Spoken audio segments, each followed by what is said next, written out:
si Attorney Harold Respicio. Chairman George. Yan yung kapakampi natin. At sumali pa. Itong isa sa mga iniidolo din natin taga-suporta ni Tatay Digong. Chairman Greco Vega. Panoorin ho natin. Yun lang yun lang ang take ko doon. Piliin ho natin yung mga laban na sasalihan natin. Marami ho tayong laban dyan. Meron dyan sa Comelec, meron dyan kay BP Sara, meron dyan sa House of Representatives, meron dyan kay Anticler sa Malacanang.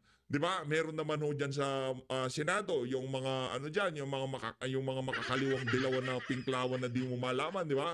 Marami ho tayong laban ngayong mga panahon. Piliin na lang ho natin. Alam ko naman na alam niyo tinutukoy ko.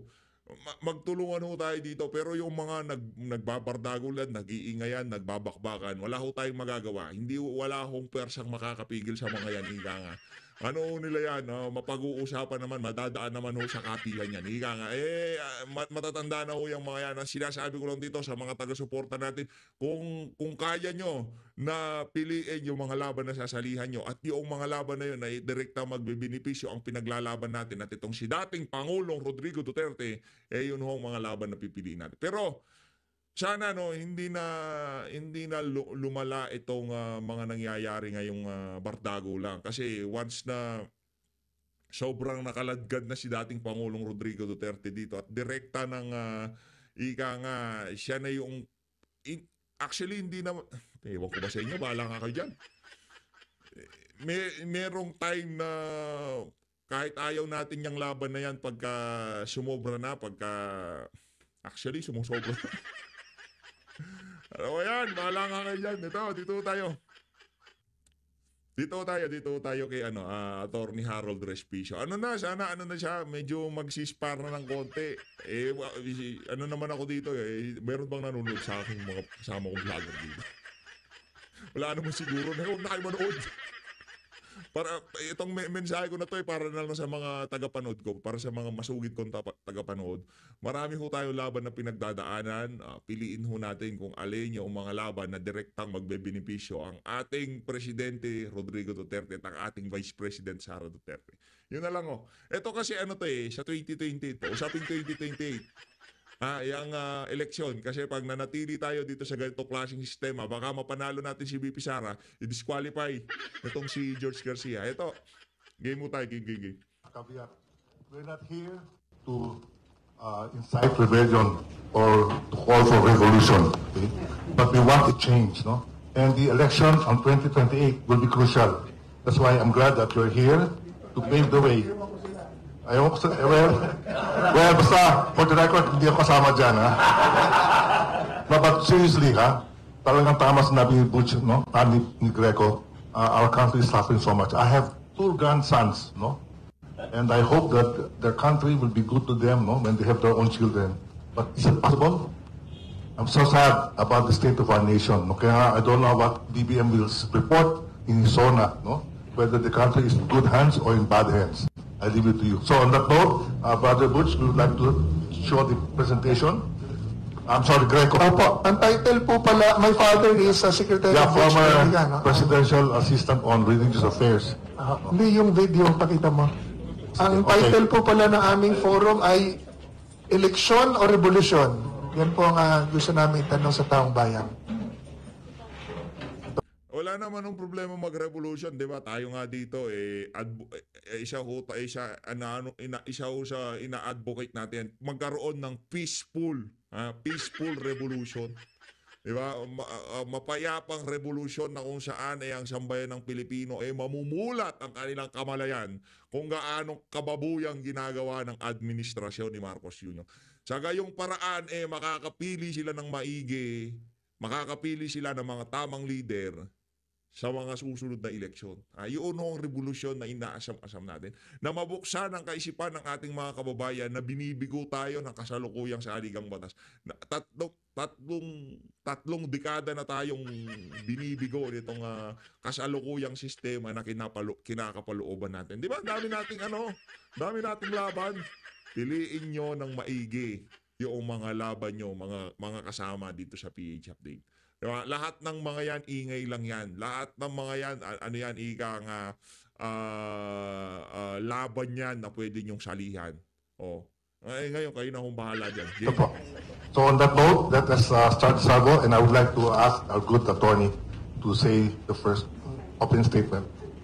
Alright, thank you everyone! Kapihan! Dito sa Are you ready to rumble?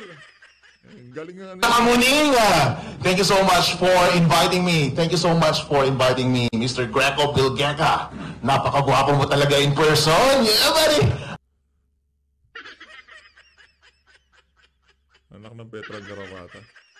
Press con pinunta natin dyan. Brad, press con. At si Big Boy, Butch Belgica, sir! The Greek God. Ang gwapo-gwapo nila, sir. Maraming salamat po sa pag-invite kay Attorney Harold Respicio dito sa forum na ito upang pag-usapan ang mga pagkakamaling nangyari ngayong eleksyon na ito para hindi na maulit sa 2028. Latest po, umamin na po si Chairman George Garcia na nag-uusap nga pala talaga sila ng congressman na tumatakbo noon sa Bohol at sinabi niya kailangan mo ng 300 million pesos para manalo. Pero sabi ni Chairman George Garcia, na misunderstood daw siya. Sir, hindi nga. Kasi kapag papakinggan mo, kailangan mo ng 300 million pesos para manalo. Parang extortion yan, no?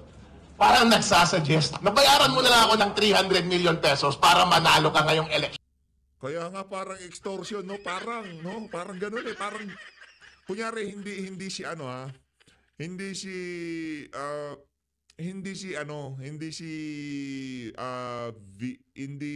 George Garcia nagsasalita. 'Di ba? At hindi yung kandidatong congressman sa Bohol. Parang 'di ba parang extortion, parang nangingi ng pera. Hindi parang halimbawa hindi ito usapan ni George, 'di ba? Tsaka yung kandidato. Parang extortion ang dating. Pero pagka sila Dayain na lang natin ngayong eleksyon. Pero misunderstood daw si Chairman. Ang ibig sabihin daw niya, yun daw ang magagastos mo sa eleksyon na ito para manalo. Pero sir, ang allowed na gastos lang ng isang congressman ay 3 pesos kada botante. At 300,000 lang ang botante doon sa distrito niya. Ibig sabihin, ang gastos, 900,000 lang dapat. Bakit mo sinabing 300 million? Sir, hindi nga. Sir, pagkatapos ng pag-file namin sa Supreme Court, marami pong lumalapit na report kay Attorney Harold Respicio na pareho po ang experience. At sir, merong na-record na mataas na opisyal doon sa COMELEC, wag muna nating banggitin ngayon, dahil yung record na yan ay lalabas. Meron po, napatunayan po na tumanggap na 25 million pesos mula sa isang local candidate. Ang problema, tumanggap din mula sa kabilang kandidato. Naku, tayo dyan. Alam, problema ho dito sa ating nakikita, parang mas marahas pa ho ang nangyayari na to kaysa anong pangalan nun? Yung ano nga yung pangalan ng COMELEC, commissioner? Kalimutan ko. Problema ngayon, sinisigil na, sir! Nasaan na? Yung ibinayad namin sa inyo, sabi, i-refund na lang daw. Pero daw, ang problema, nabayaran na daw yung mga ibang commissioner. Abangan po ninyo, lalabas po yung recorded na video na COMELEC Commissioner Andy Bautista. Di ba? Mas ano pa ho siya Mas masahol pa ho kay Andy Bautista itong si George Garcia. Si Boy Latigo, naalala niyo yun? Si Boy Latigo. Nasaan na kaya yung asawa nun? Diba? Mas masahol pa ho itong si George Garcia. Tandaan niyo yung sinasabi ko na to. Kay Boy Latigo, mas matindi pa ho.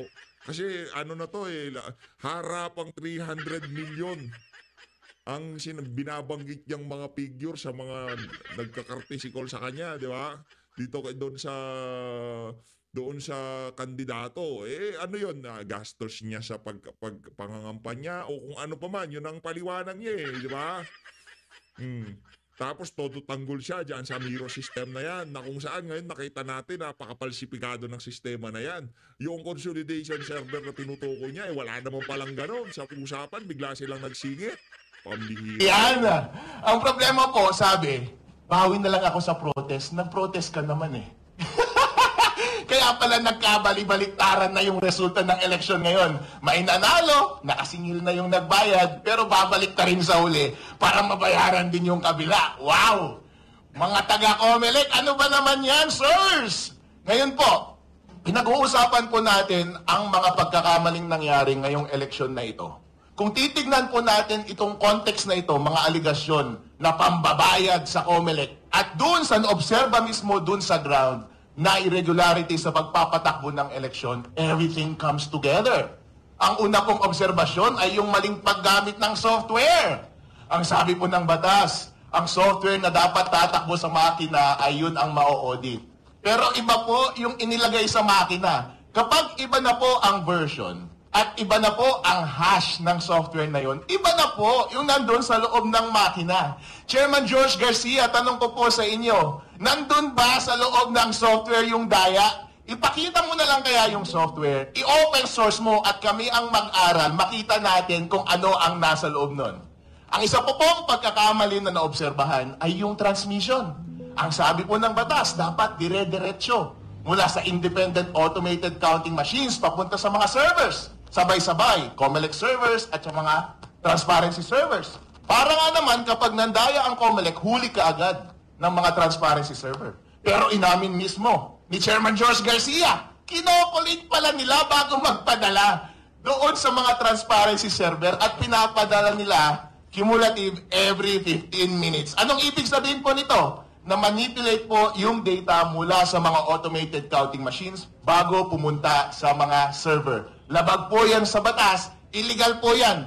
At yun po yung dahilan kaya pinapadisbar natin si Chairman George Garcia at mga commissioner. Yun po ang dahilan kaya nananawagan tayo sa National Bureau of Investigation para investigahan ang kanilang illegal na paggamit ng software, illegal na paggamit ng computer equipment na nag-interfere sa ating election process dahil yan po ay krimen.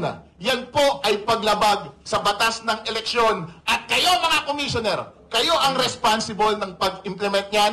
Dapat po kayong makulong.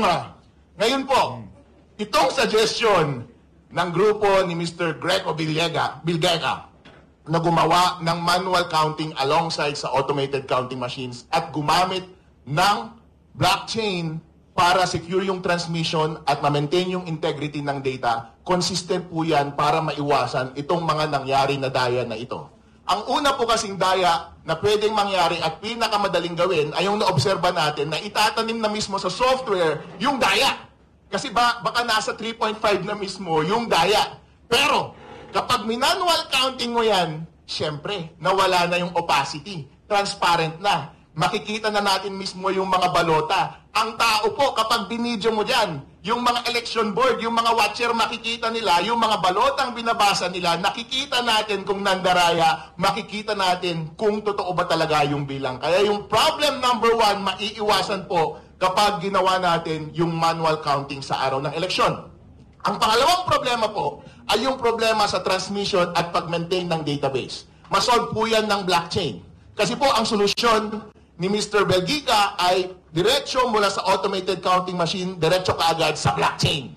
Ang blockchain po kasi, wala pong isang entity na nagko-control yan. Distributed po yan. Yung software po niyan ay open source. Hindi mo pwedeng dayain yan at maraming mga servers na independent na nagme-maintain ng lahat ng database niyan. Kaya kapag transmit mo mula sa automated counting machines papunta sa blockchain, walang kahit na sino mang gobyerno, organisasyon o media o tao na pwedeng mandayan yan. Diretso kaagad, in real time, reflected kaagad, kita ng public kung saan yung source at kita kaagad yung resulta ng eleksyon. Kaya wala ka ng panahon para baguhin pa sa gitna yung data na ipinapadala ng automated counting machines. At kapag nasa blockchain na, hindi mo na rin mababago yung final results na nandoon. Kaya hindi mo na mababago yung data na nasa database. Inuulit ko po, in summary, ang problema po ngayong eleksyon na ito ay dahil hindi tayo sure kung may daya ba sa pagbilang nandun sa software. Hindi tayo sure kung may daya ba sa pag-transmit dahil inistorbo nila yung data mula sa source automated counting machine papunta sa mga servers. So pwede nilang i-manipulate sa gitna. Number 3, kapag nandun na sa mga servers, may mga database yun, pwede mo pa rin baguhin kahit nandun na sila sa loob. Lahat po yan maiiwasan dahil yung software ay mabe-verify natin through manual counting, yung transmission at database ay maproprotektahan natin dahil po ang isang blockchain ay immutable yung transmission, immutable yung database, hindi po yan mababago. Kaya po, kapag natupad ang suggestion ni Mr. Greco Bilgueca na ayusin ang ating eleksyon sa susunod sa pamamagitan ng paggamit ng parallel manual counting in addition doon sa automated counting ng ating boto at Yan na yan ho ang gusto nating mangyari. Yan na yan ang gusto nating mangyari. Dapat ho talaga. paggamit ng blockchain, hindi na po mauulit yung mga daya ngayon. Kaya Chairman George Garcia at mga commissioner, alis na kayo dyan. Ilagay na natin itong mga idea ni Mr. Greco Bilgueca at gawin natin sa 2028 para lahat po tayo ay masaya at lahat po ng ibinoto natin ay siyang totoong mauupo, mapoproklama at mamumuno sa atin. Maraming salamat, Tony. Parang showbiz, no? Showbiz. Parang Showbiz na showbiz. Yang si Atty. Harold Respicio, yung ano niya, yung delivery niya ng kanyang mga banat kay dito kay Chairman George, siya talagang matindi. Pero bilib ako dun sa yung opening salvo ha. Ang dami mong pwedeng sabihin kay Sir Greco, maprinsipyo, mahusay na naging commissioner ng nung pinamunuan niya dati. Kaso po, di ba naman ganon? Anak ng toko, oo. showbiz. No, but really, seriously, that is a very serious allegation. Okay. So on that note, I'll just ask a question now before we call the others. May possibility ba na mabilang ulit at malaman kung sino talaga nanalo for the next, at least within the next 3 years, may makakaupo pa rin? Pangalawa, ano kaya magagawa ng bagong kongreso, the new Congress, the 20th Congress, with regard to this? Yun lang po.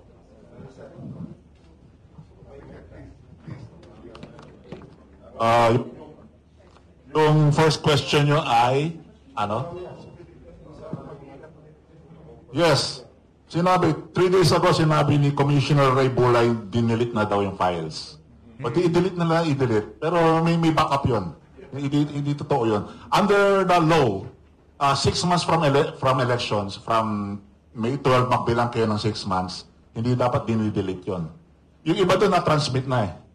And under the law, isa sa mga recipient ng transmission ay kapisanan ng mga broadcaster ng Pilipinas. Siguro may member dito ng KBP. So, hindi nyo kailangan humingi o mag-ask permission sa COMELEC na bumitaw sa non-disclosure agreement. Kasi yung mga watchdogs, PPCRV na nakapirma sila sa non-disclosure agreement. Yung PPCRV na hindi naman nakasulat sa batas yan eh. Ang nakasulat sa batas, Republic Act 9369, isa sa mga recipient ay KBP. So that data transmitted to the KBP belongs to KBP. That's by law. Nakasulat doon. Kahit nakapirma sila sa non-disclosure agreement. Karapatan din yun. Alampagin nyo yung KBP. That's yours. That data is yours. Nasend na yun. So, early transmission yun. Hindi kasama sa mga sa mga na-alter. Actually, 5 times na-alter yung transmissions from 7 o'clock of May 12 until nung yung ating whistleblower dito na si ating bagong bayani, si Harold, idol ko to, alam mo. May I, 1 minute extension lang to your question. Yung sinasabing tinatamper yung software from version 3.4 to 3.5, ginagawa na nung araw ng Smartmatic yun, kahit noong 2013 elections, wherein senatorial candidate ito si Greco, one of the victims. 2013 pa nabibiktima ito eh. So that answers the question. Pwede yung data niya is still very much alive and we can still pursue that data. The second question is, anong magagawa ng Congress? Unang-una, sa topic natin ngayon, election revolution, magkakaroon ng election doon eh. Habang nagre-revolution tayo, magkakaroon sila ng election doon for the speaker. Right now, just yesterday, nagkakagulo na eh. Kung sa pagpili ng speaker, crucial yun. Tapos, yung electoral committee, meron sa Congressional na Committee on Suffrage. Sana yung mapunta doon sa Committee on Suffrage ay isang malinis na congressional representative. At doon tayo magpa-file ng ating mga follow-ups para i-pursue yung katanungan ni Sir Rod. Chairman Garcia, ang kapal ng mukha mo. Nako, Chairman Garcia. Umarap ka sa amin. Garcia. Ilang beses na kaming humarap sa iyo. Yan sa Intramuros. Para bang wala kang naramdaman. Pero alam ko, narinig mo kami. Kaya George Garcia, pag ikaw pa ang umupo sa 2028, magkasubukan tayo. Subukan lang natin ang tapang mo at tapang ng taong bayan. Nako. We are United People's Initiative. Kasama ba tayo doon sa United? Kayo ba ay kasama pala? Hindi, matanong kayo kasi baka sigaw ka ng sigaw dito, ako lang palang People's Initiative na ako lang nag-iisa. Pag sinabing People's Initiative, tayong lahat, di ba? Tama hindi? Tama? Tama hindi? Okay, tama. George Garcia, taong bayan, ang kalaban mo. Ang kapal mo. Umarap ka. Sagutin mo ang lahat na mga akusasyon sa'yo, ang mga tanong sa'yo, sagutin mo. Napakawalang iya mo. Hindi mo kami pinapansin. Taong bayan kami, nakikiusap. George Garcia, kami pong mga Pilipino na humihiling ng katahimikan. Ayaw namin ng gulo. Kami ni Sir General Simoy, tapos na kami sa gulo. Baka itong aming huling hininga namin ay mapupunta pa kami doon. At kasama si Attorney General, yung nasa kanan po, bagong dating. Siya po ay isa po siyang general na abogado rin. Isa rin siyang biktima. Siya rin sa biktima ni George Garcia. Ay, pares pala kayo, no? Magkamag-anak sila ni George Garcia. Pero si Sir na lang mamaya magpapaliwanag yan, ano? Si Sir na lang papaliwanag. Ako, ang ini-discuss ko na lang, yung kapal ng mukha ni George Garcia. Kasi pag nagpaliwanag pa ako, baka bukas tayo matatapos kasi lahat, magpapaliwanag sila, di ba? So ang akin na lang sasabihin dito, Attorney George Garcia, ang kapal ng mukha mo talaga. Ayaw mo kaming harapin. Harapin mo kami. Kung tunay kang Pilipino, harapin mo kami. Kami ay humihiling ng tamang kasagutan. Yan. Ang problema sa'yo, may nakatutok na kutsilyo yata sa likod mo eh. Kaya hindi ka yata makapagsalita. Nako, kutsilyo. Ayun ang aking akala, ha? Pero nakikiusap ako, Attorney Garcia. Sana lahat ng mga kahilingan ng taong bayan, ng Pilipino, sagutin mo, harapin mo. Huwag kang matakot. Kasi kung hindi mo harapin yan, pag ang Pilipino nagalit, sinisigurado ko, may kalalagyan ka. Pero niyo sir yung revolusyon Revolusyon tayo! Di ba? Revolusyon para sa Comelec, para magising. Dapat peaceful, walang violente, sir. Huwag ganun kasi masama yun. Makukulong tayo dyan, hindi gaganda yung mananawagan tayo ng kaguluhan para pabagsakin ng kung sino man, di ba? Magkaroon tayo ng peaceful revolution na doon sa pamamagitan ng revolusyon na yon, mabubuksan ang kaisipan ng sambayanan para magkaroon ng tamang desisyon sa mga susunod na panahon para makapili ng tamang leader. Yun ang tamang revolusyon na gagawin natin. Di ba? Mabuksan ang kamalayan ng sambayanan na itong kasalukuyang saligang batas, matagal na tayong binibigot, kailangan na nating bisitahin yung kanto na kung saan mapag-uusapan kung ano yung mga pwedeng palitan, dagdagan o kung ano pa man. Hindi siya panahon na to. Sa panahon ni VP Sara yun. Naman sa'yo, puro natakot tayo sa revolusyon.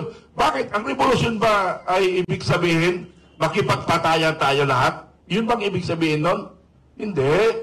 Revolusyon sa Comelec na dapat mag-isip sila, sagutin nila yung mga katanungan natin. Yun ang point namin. Kasi, mahirap.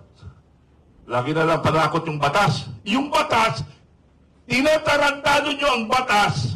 President Marcos, tinarantado mo ang batas, pero kami, tinatarantado nyo rin kami. Ginagamitin nyo kami ng batas, pero kayo ay hindi sumusunod sa batas ng batas ng Pilipinas. Walang iya kayo. Kayo ang hindi kayo sumusunod sa batas. Ang gusto nyo, batas ninyo, hindi batas ng taong bayan. Yun yung point ko doon. Kaya dapat tayo lahat magising. Ayaw kong tinatarantado ninyo ang Pilipino. Kaya ako nagagalit. Kaya ako bumuo ng Filipino Guerrilla Forces. Para magkaisa tayo, labanan lahat ang tiwali. Ngayon, di ba, may mga pakiramdam tayo na baka masali tayo sa gera. Di ba? Naramdaman natin kung nanonood tayo ng Sokmen o media. May gera. Pero ang bayang Pilipinas, parang walang naramdaman nangyayari sa bansa. Because they are busy for political activities. Sirain ang lahat ng kanyang kalaban. Ganon ang Marcos administration. Napakawalang iya. Ang administrasyon na ito. Mula ako pinanganak 1960. Ang edad ko ngayon ay 65 years old. Ito lang administration ang walang iya. Bakit ko nasabi yun? Tagal ko nagsubaybay eh. Yung ama niya, sinuportahan ko yan. Yung election, 2022, 6 million more or less ang naitulong kong boto sa kanila. According to my ground commanders, sir, more or less 6 million kami na tumulong. At kami ay nangangampay na magkasama kami ni General Simoy. Pero winalang iya kami. Kaya ako, nung pumasok na 2024, dandahan na ako nagsalita laban sa Marcos administration. Laban sa Marcos administration. Kaya, mga kababayan ko, in regards to yung napipintong giyera, para makasubaybay lang kayo sa mangyayaring gagawin ninyo kung sakaling mapalaban tayo ng giyera, may lecture po ako, training, online. Panoorin nyo na po sa YouTube ko, Makabayan Informative Channel. Nandoon yung lecture ko kung anong gagawin natin in case of war. Mayroon akong 3 kuweba diyan sa parte ng Rizal. They can accommodate more or less 3 million Pilipino. Wow. Kaya pag sakaling nagsunod-sunod na patakan dito, pumunta na kayo, hanapin nyo ako. Pero panoorin nyo lang sa Makabayan Informative Channel. And my channel sa Northern Luzon Command ko, yung commander ko sa Northern Luzon. Ayun na nga, nag-vlog na itong si Commander Macran. Ano lang ho tayo again, ito yung sinasabi ko sa inyo. Kagaya na lamang ng gulo dyan sa gitnang silangan. Napakarami ho natin problema. Napakarami ho nating issue na dapat